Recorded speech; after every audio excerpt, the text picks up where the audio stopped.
سنائیے عباس صاحب. مساک حضور. حضور کسی عملی آرکیٹیکٹ یا انجینئر کا گرجا گھر کی تعمیر میں کام کرنا یا ایسی عبادتگاہ جس میں خدا کے ساتھ کسی اور کو شریک ٹھہرا جائے یا جانا جاتا ہو, یا کوئی ایسی عمارت پہ کام کرنا جو کہ غیر اسلامی پریکٹسز کے لیے بن رہی ہو, اسلامی روح سے جائز ہے کہ نہیں؟ اس زمانے میں کوئی عمارت ایسی ہے جو آپ بنائیں اور آپ کو پتہ ہو کہ اس کے غیر اسلامی استعمالات نہیں ہوں گے؟ ہے کچھ نہیں سوائے مسجد کے. ٹھیک ہے, اور وہ بھی پکی بات ہے مسجد جس میں کسی شرک کی اجازت نہیں, خدا کے ذکر کے سوا کوئی سیاسی مقاصد میں استعمال نہیں ہوتی, خالصۃ للہ ہے. باقی بھی ہیں ایسی بہت سی مساجد نان احمدیز کی بھی, لیکن وہاں معاملہ گڑبڑ ہو گیا ہے کیونکہ یہاں جتنی بن رہی ہیں ہندوستان میں موجود تیزاب ہوتی ہے, سیاست چلتی ہے, تو وہ بھی پھر لڑنا نہ رہی. کم سے کم وہ مسجدیں جن کے اندر ثابت ہو گیا. تو اب بتائیں آپ کیا کریں گے؟ آپ پیشہ چھوڑیں گے؟ یہ آرکیٹیکٹ ہیں نا, انجینئر ہیں. نہیں, ایک خاص گرجا بن رہا یا ایک مندر بن رہا, میرا اس سے اس کا میں کوئی جواب دوں, میں عمومی جواب دے رہا ہوں. جی ٹھیک ہے. سوال یہ پیدا ہوتا ہے کہ آپ بحیثیت ایک پروفیشنل انجینئر کے کیا پابند ہیں اس بات کے کہ گارنٹی لیں کہ اس بلڈنگ کو کسی غیر مقصد کے لیے استعمال نہیں ہوگا, کیا جائے گا؟ نہیں, کوئی بلڈنگ کو نہیں. کیا قرآن کریم نے گرجوں کو ڈھانے کا کہیں کو حکم دیا ہے؟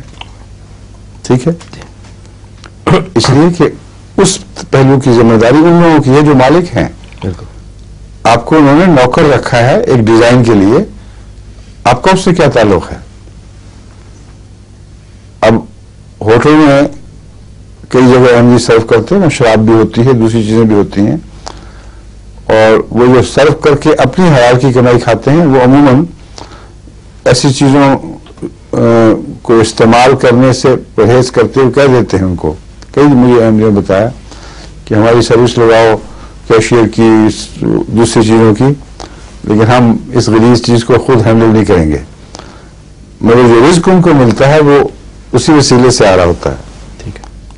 کیا ان کا وہاں خدمت کرنا حرام ہے؟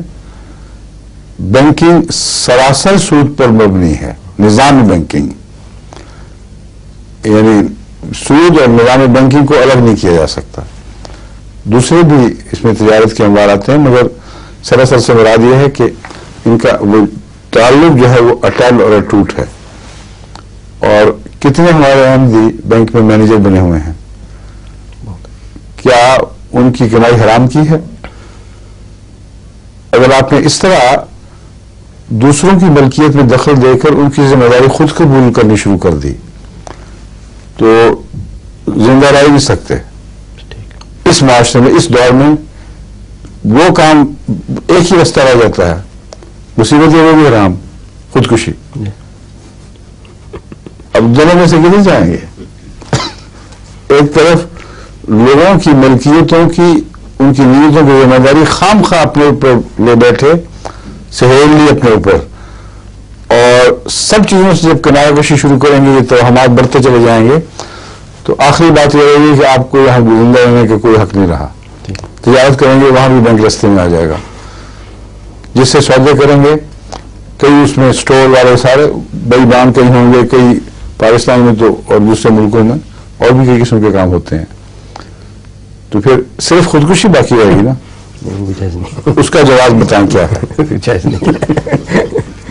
ٹھیک ہے, جی ٹھیک ہے. السلام علیکم.